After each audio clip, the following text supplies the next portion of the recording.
Air Force Academy was brand new, so I applied and somehow got selected. Actually, I was an alternate, so thank goodness somebody dropped out ahead of me. I was one of very few second lieutenants that got to fly the 104 right out of pilot training. Great airplane to fly formation, so steady and low and fast. Still holds the world's low altitude speed record, but it didn't carry very much, it didn't go very far, and it didn't turn very tight. So it really was not a great airplane in combat. It was built as an interceptor when we were worried about the possibility of a Soviet bomber penetrating our coastlines.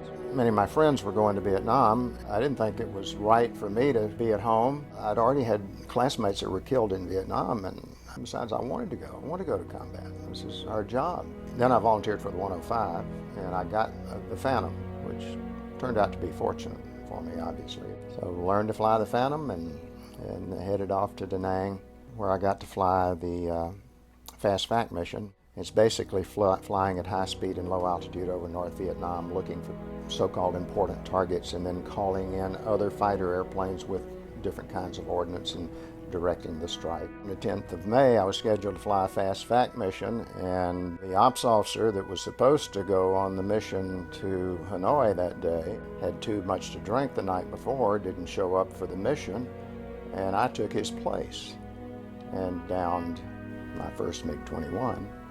It was 8th of July in '72, and again, it was one of those days where I didn't think the mission was going to go. We had bad weather. When I found out that I was going to be on what we call egress flight, the last flight, I was unhappy about it because there was never any action at the tail end of the mission.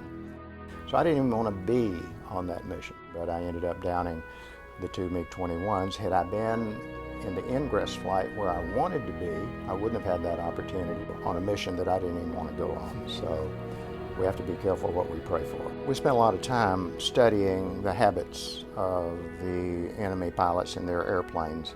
I could have taken a dozen of our best pilots, gone to Hanoi, flown the MiG-21 against U.S. forces. U.S. forces wouldn't have survived. I could have shot down an F-4 or 2 or 3 every day.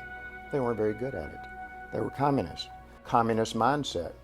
They were very controlled. They were controlled by a ground radar controller. They were told almost everything to do. They had very few maneuvers in the vertical, and we knew what they were. Plus, they didn't have any concept of mutual support, which is the basis of all of our tactics and training, is taking care of each other, flying as a team. There were often times when I'd say 1 or 2 MiGs or more, one of them get in trouble, the other would split and go home. We obviously study the accidents that happen, and we try to learn from them, and we brief and debrief. We debrief an hour to 2 hours for every hour in the air. My first tour, I took a 37 millimeter through the right engine. It was armor piercing. It had been high explosive. The airplane would have blown up, might have flown into the ground. It turns out the angle was so perfect that this shell came in the intake of the Phantom, which was about like that, went through the engine and went out the rear end and took out a bunch of rotor blades. Didn't cut any fuel or hydraulic lines.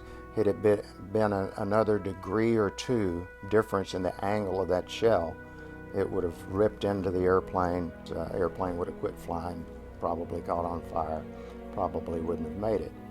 So there's a time where I probably should have died, and I didn't. When you go through this experience of 2 combat tours, 800 hours of combat, which is certainly not a record, but it's a lot.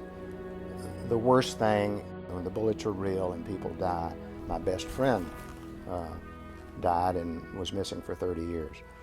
It's quite a humbling experience to not only have survived all that, but then to have been victorious and to hold this title that is unique.